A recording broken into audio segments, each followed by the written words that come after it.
Hello and welcome to Jennifer Knatters, my knitting and nattering podcast. Today is the 23rd of January, Wednesday the 23rd, and hi, thank you for joining me.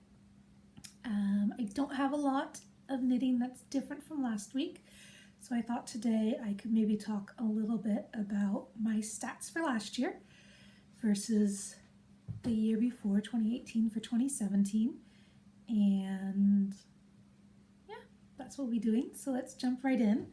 First things first, my 13th Doctor scarf, which I mentioned last time I'd only just started. Now I'm on my 5th color. It's cranberry,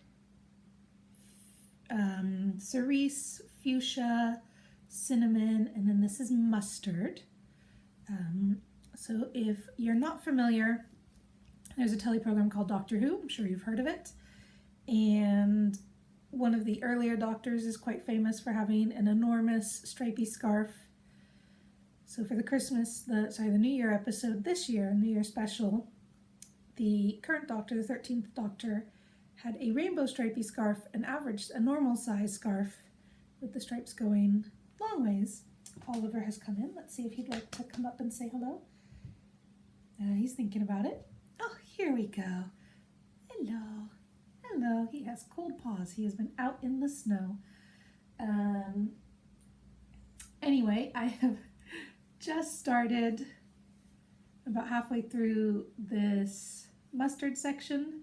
There are, I think, 13 colors. I only just realized that. 13 colors in the whole thing. I really like rainbows, so it's hardly surprising. I like lots of colors. They don't even need to be rainbows. I like lots of colors.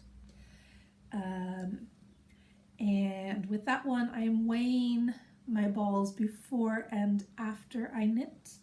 And so far, the most I've used is the red stripe because the cast-on edge uses more yarn. Sorry, Oliver.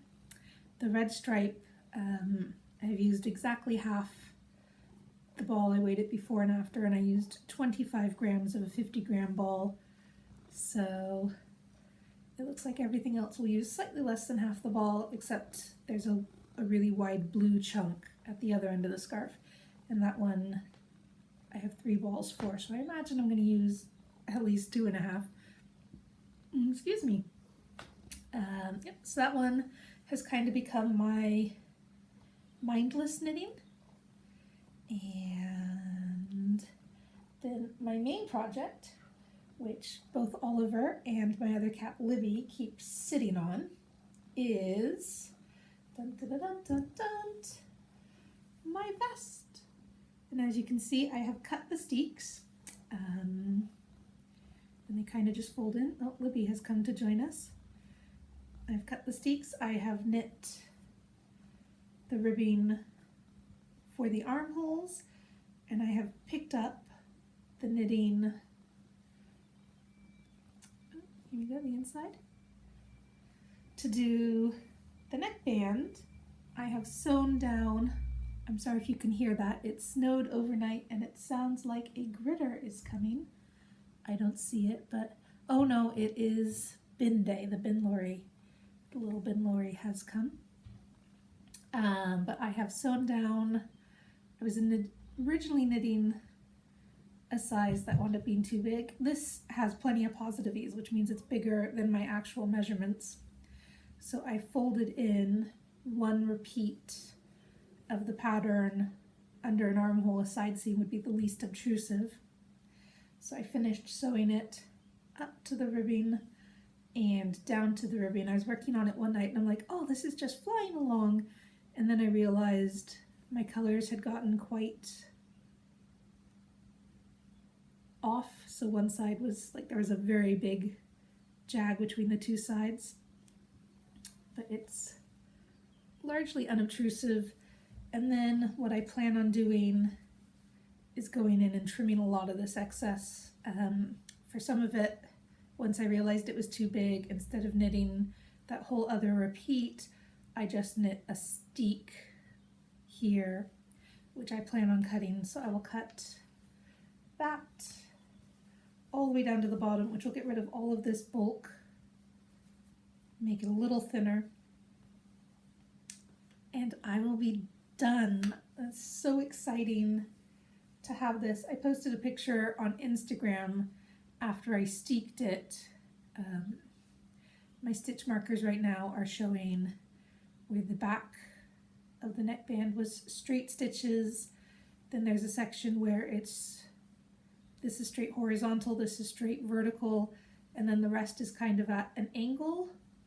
So I've just done the pickup row. I've recently subscribed to the school of thought that when you pick up the stitches, you pick up every stitch and then decrease or increase to the number you want, because knitting is not, they don't make perfect squares. They usually make, I don't even know how to do this, rectangles, long ones. Rectangles. So the number of stitches you have over a given space vertically versus horizontally, for the same, to make a square, you'll have a different number of stitches to rows. And Fair Isle tends not to be, because of the way the colors work together, the stranded color work, they tend to be a little more square than just regular stockinette flat knitting. But you need a different ratio of how many stitches you pick up and knit for flat versus straight up and down. And then for an angle, you kind of need to be somewhere between them. So I pick up every stitch, and then the next one where I introduce the ribbing that's where I am decreasing stitches to get the right number. And I did the sleeves. So for horizontal, it's 1 to 1 because you're knitting straight up. And for vertical, I'm doing 5 and 7. So 5 stitches for every 7 pickups. And then between them, I was doing 5 and 6. And it seems to be a good number, so I will do that on the neckline. And if it turns out not to be a good number, I can always rip it out and do it again. Oh, the other thing about this is I have done a sewn, I can't remember what it's called. It's a round bind off. I've done a sewn Kitchener stitch to match the cast on. The cast on looks much neater than the cast off, but hopefully when it washes and blocks, it'll even out a bit, which I imagine it will. And it looks better than like a regular knit bind off. Doesn't look like a machine knit one would. So that's that. I need to clear my throat for a second. I'm just going to stop this. Sorry about that. I think I put in my picture from Instagram of me wearing the cardigan without the ribbing so you can see that. So those are the two I have done the most knitting on. I don't believe I showed you last week that I have done a little more on my Terradell hat. Maybe I did show you. No, I can't even remember. That's my progress keeper. So it has gotten easier, but I really just want to finish my Bruntsfield vest. So that's really what I've been working on, the two projects, the Bruntsfield vest and then my like mindless knitting, if I'm otherwise doing things, the one I can pick up and put down really easily is the scarf. So the vest is really what I've been working on. I don't have any new acquisitions. I didn't buy anything this week, I don't think. Now I'm running through my memory. I didn't buy anything. I bought stuff for Kitten because her birthday is coming up and we're having a party for her and it's all very exciting. The downside of Kitten's birthday is the day after is Chris's birthday, and I always am so caught up in doing stuff for Kitten, especially now that she has parties, that I basically, once that's over, that's when I'm like, okay, now I can think about Chris. oh, actually it's in the morning. So I've tried this year to be a little better about planning ahead for Chris, but I'm starting to wonder if it's not too late to tell Kitten that her birthday is actually the 18th, and then it would be Catherine's birthday a week later, Kitten's birthday a week later, Chris's birthday. But I think she knows when her birthday is, so yeah, it's too late to tell her that. Nothing knitting related. And so let's move on to stats. I've written them out, so I will go over this. The easiest one, in 2018, I knit 27 projects. That's how many I've listed in Ravelry. It does include, like I knit 5 little hearts, but I have it listed as only 2 different projects, or 3 projects, I guess. 2, 3, 4, 5. Yeah, I've got 5 hearts, but it's only listed as 3 projects because it was just the different yarn I used.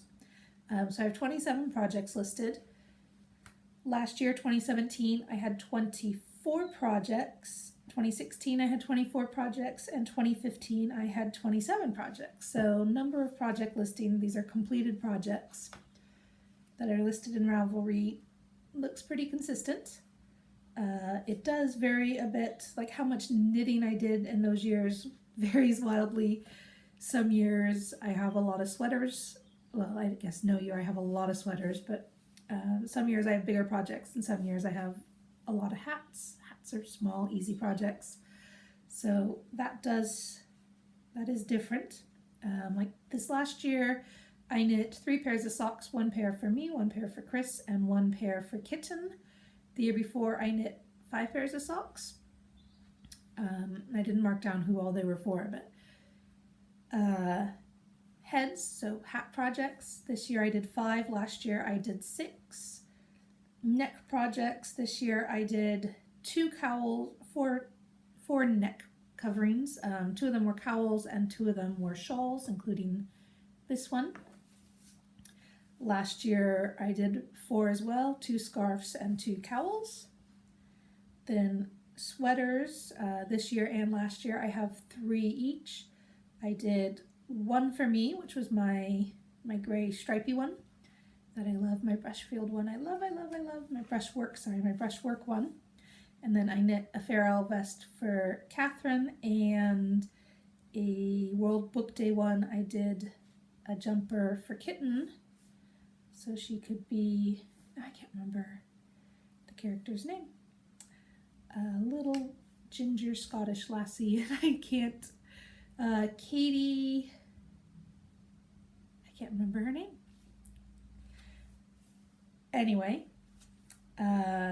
the year before I knit 1 for myself and 1 for each of my children. That was my sadness sweater in 2017.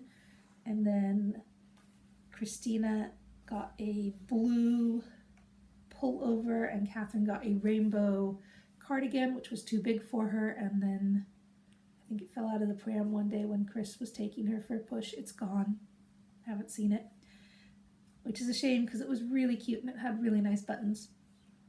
I knit 1.5 pair of hand coverings, which were the Joy mitts that I knit recently. Whereas last year I knit, and then the half one was, I had to reknit 1 for Kitten.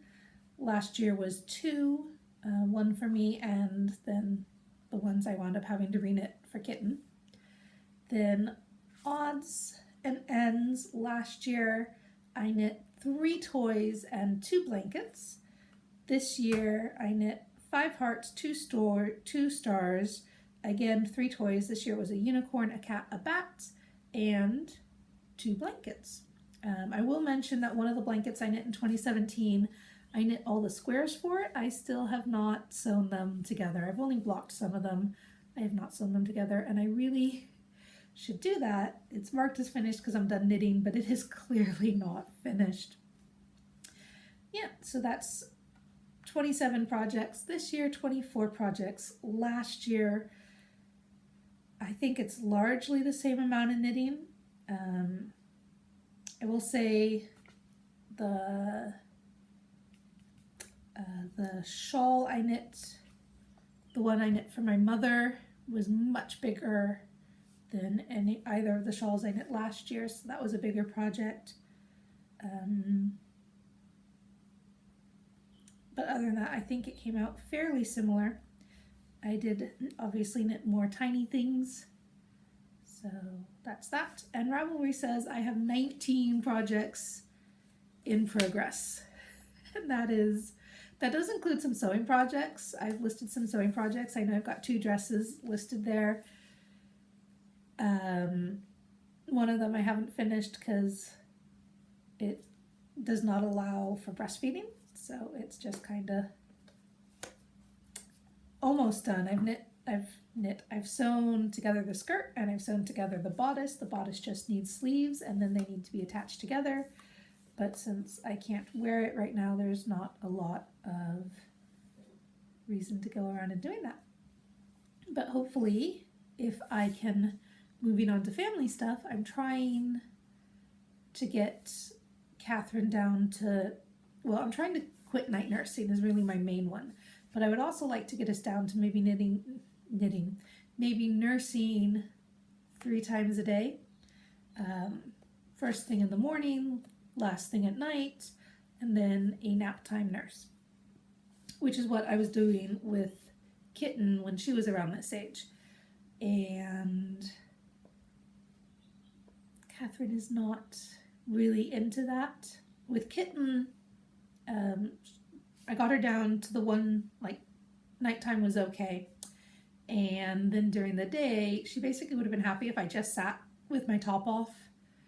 And so she could play and come over and have a quick nurse and then go back to playing and come have a quick nurse and go back to playing. And I was like, I am not a buffet. We are not doing that. So I was able to be like, no, you have to wait. And then we'll do a big nurse. There's none of this on-off thing. I am not a tram service. I am not an all-you-can-eat buffet. And with Catherine, it tends to be more, she wants to come and bring a toy and just hunker in and play for a while and not really eat. So that's not working out for me so well. I'm just going to pause the video again really quick. I need to clear my throat. I guess I'm coming down with a bit of a something I hadn't particularly noticed before then. Sorry about that. So anyway, yes, my big thing is I am trying to get us to reduce the amount of nursing we're doing. She should be eating more. She should be sleeping through the night.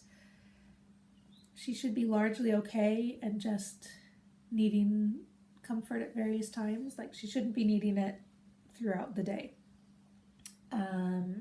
One thing I forgot in acquisitions is I did want to mention I got this next issue of Knit Now. I'm a subscriber and usually I get it before the magazine comes out. There were a couple months where I got it about a week after, but usually I get it first. So this is the one that will come out tomorrow. This is the patterns that are in the magazine.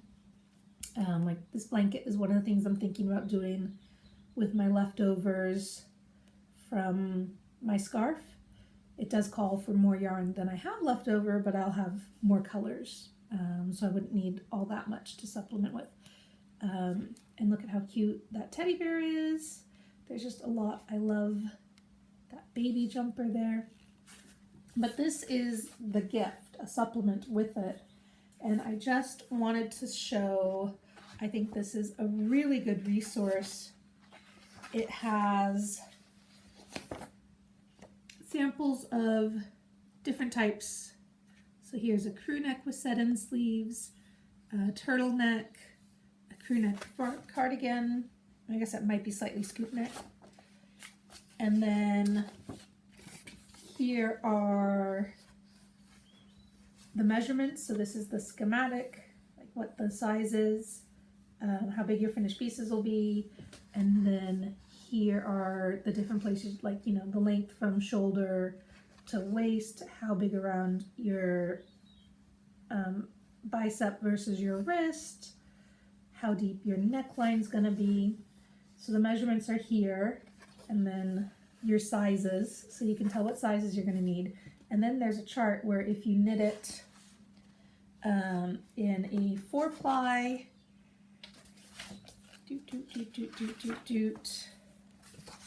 in a DK weight, and again there's the sizes up here, and then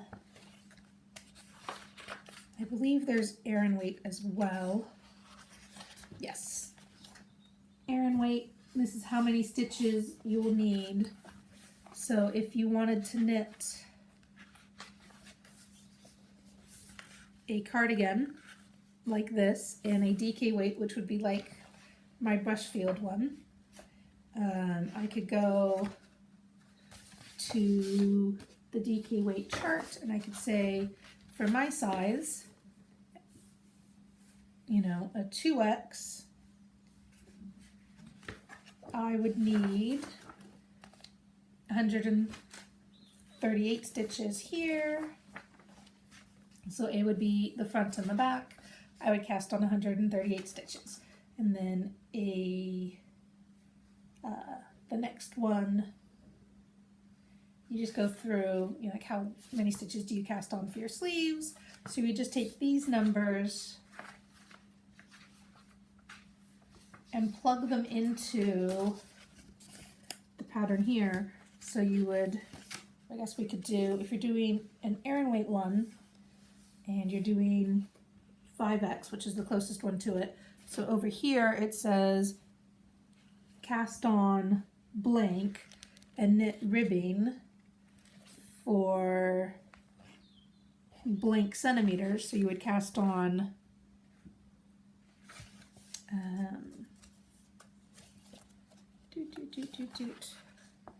you would cast on 148 stitches. I am no doubt doing this wrong, but anyway, I'm doing a terrible job of explaining this.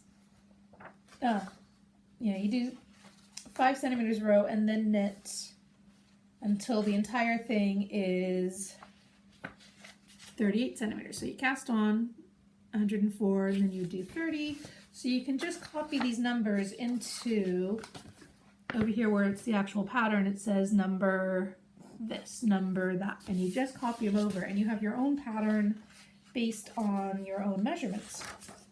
And then over here we have raglan sleeves, and again your schematic, the measurements that go with the schematic so you know which size you're using, and then you have your plug and play pattern. You enter all your numbers.